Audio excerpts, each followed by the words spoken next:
Okay, dears, one more topic which is very important: law of variable proportion or return to factor. Another topic of the lesson, production function. What the law of variable proportion says? This law applies in short run. As I told, we are discussing this chapter in the short run. And in short run, factor of production can be categorized into fixed factor and variable factor.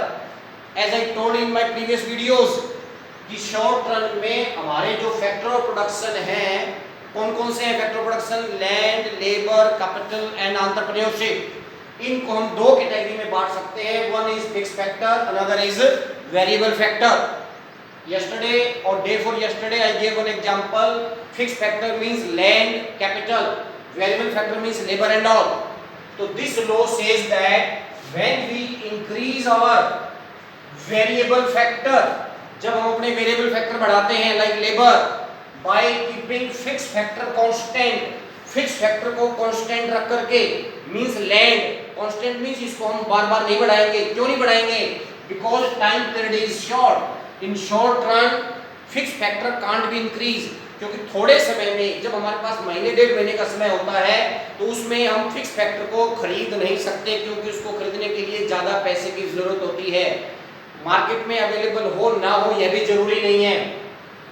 तो when we increase our fix factor by keeping fix factor constant, initially शुरू में our total production increase at increasing rate, शुरू में हमारा production बढ़ेगा किस rate से? Increasing rate से। Then it increase at decreasing rate, बाद में ये फिर बढ़ेगा लेकिन किस रेट से? डिक्रीजिंग रेट से। And at last it starts declining. From here you can see the table, this is the land, we are taking these factor as a fixed factor and we are keeping fixed factor constant. Suppose this land is given in acre, so we have taken 1 acre, 1 acre, 1 acre. Now शुरू में हमने 1 एकड़ land पर एक labour से काम करवाया तो हमारा प्रोडक्शन कितना हुआ? 10 यूनिट का, 10 क्विंटल का, 10 केजी का। ठीक है, अब हमने उसी एकड़ लैंड पे 2 लेबर लगा दी। 2 लेबर लगाने से हमारा टोटल प्रोडक्शन 10 से बढ़कर कितना हो गया? 20 हो गया। फिक्स फैक्टर को हमने कांस्टेंट रखा, लेबर को बढ़ाया, वेरिएबल फैक्टर को बढ़ाया। तो as we increase our variable factor by keeping fix factor constant, here TP increases. कितने से बढ़ा? पहले 10 से था, अब 30 हो गया, तो कितने यूनिट बढ़ गया? 20 unit. Now we introduce one more labour, when we introduce one more labour, now our production went up to 60, increasing rate. पहले 20 बढ़ा, अब 30 बढ़ गया, इंक्रीजिंग रेट से बढ़ रहा है। क्यों होता है ऐसा?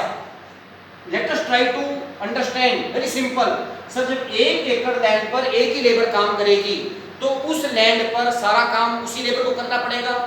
प्लोइंग, हल भी उसको चलाना पड़ेगा, सीडिंग भी उसको करनी पड़ेगी, वाटरिंग भी उसको करनी पड़ेगी, फसल भी उसको काटनी पड़ेगी। How it is possible that one labour can do entire work on 1 एकड़ लैंड? एक लेबर पूरे लैंड को कैसे यूज कर सकता है? It will not be easy, he will get exhausted. Now हमने क्या किया? उसी लैंड पर we increase one more labour, अब हमने 2 लेबर कर दी। 2 लेबर होने से क्या फायदा होगा? Now work will be distributed, उन लोगों में काम का क्या हो जाएगा? बंटवारा हो जाएगा। They can distribute the work, half work can be taken by one labour and another half work can be taken by another labour. तो when they will divide work half half among them, तो what will happen sir? Production will increase, production बढ़ेगा। Now again the land is same, at third stage we increase one more labor, now labor is 3.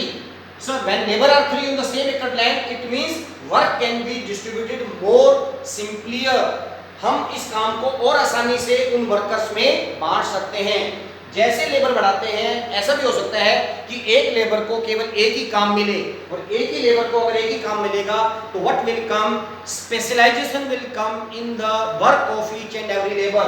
That's why I am saying that initially our production increase at increasing rate, हमारा production increasing rate से बढ़ रहा है। पहले 10 से बढ़ा, फिर 20 से, फिर 30 से। फिर क्या हुआ? लैंड सेम है, हमने अपनी लेबर को फिर बढ़ा दिया। तो सर सेम लैंड पे अगर बार बार लेबर बढ़ाओगे तो हमारी लैंड यहाँ तक एफिशिएंटली यूज हो चुकी है, पूरा यूज हो चुका है इसका, और फिर भी आप लेबर बढ़ाओगे तो अब प्रोडक्शन कैसे बढ़ेगा? अब प्रोडक्शन बढ़ेगा भी तो प्रोडक्शन किस रेट से बढ़ेगा डियर? कम रेट से बढ़ेगा।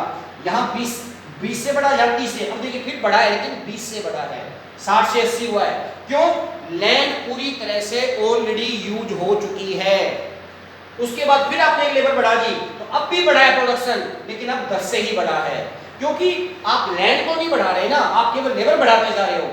एक सेम एकड़ लैंड पे आप बार बार एक्सेस लेबर कर दोगे तो they will start more gossiping, their time will be wasted in that case. That's why I am saying initially our production increase at increasing rate, then it increase at decreasing rate. अब भी बढ़ा है production हमारा, लेकिन अब देखिए यहाँ किस रेट से बढ़ा है? डिक्रीजिंग रेट से, and at last it starts declining, और अंत में हमारा प्रोडक्शन कम होना शुरू हो जाता है, because you are again increasing the labour but you are not increasing fix factor. अगर आप साथ साथ फिक्स फैक्टर बढ़ाने शुरू कर दो और लेबर भी बढ़ती रहे, in that case our production will not reduce, उस केस में हमारा प्रोडक्शन कम नहीं होगा। But here land is fixed, fix factor is fixed, and again you are increasing your variable factor, तो a stage will come my dear, there may be a possibility of disguised unemployment. यहाँ पर कौन सा unemployment हो सकता है sir? Disguised. What is the meaning of disguised unemployment? Disguised unemployment means where more number of workers are working than actually required. एक ऐसी जगह है जहाँ बहुत ज्यादा वर्कर काम कर रहे हैं, जितने जरूरत थे उससे कहीं ज्यादा, तो जब जरूरत से ज्यादा वर्कर काम करेंगे तो हमारा प्रोडक्शन फिर क्या होना शुरू हो जाएगा? कम होना शुरू हो जाएगा। तो this is known as law of variable proportion. Same table I took my dear. In order to draw this kind of table, do not remember, do not learn this data, first always draw MP, पहले MP draw कीजिए आप, इस MP की help से आपको TP draw करना आसान हो जाएगा। Sometime the definition of law of variable proportion or return to factor is asked in MP sense. So here I wrote in words of MP marginal production.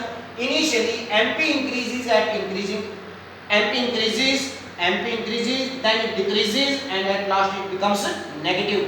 Above line will remain same. So this is known as law of variable proportion or return to factor. In the same way, I drew this diagram earlier twice. The same diagram I am drawing now. This is your TP total production. This is your marginal production, where TP is maximum. Here MP is 0. The same way you have to draw this diagram. So this is known as law of variable proportion. Thank you.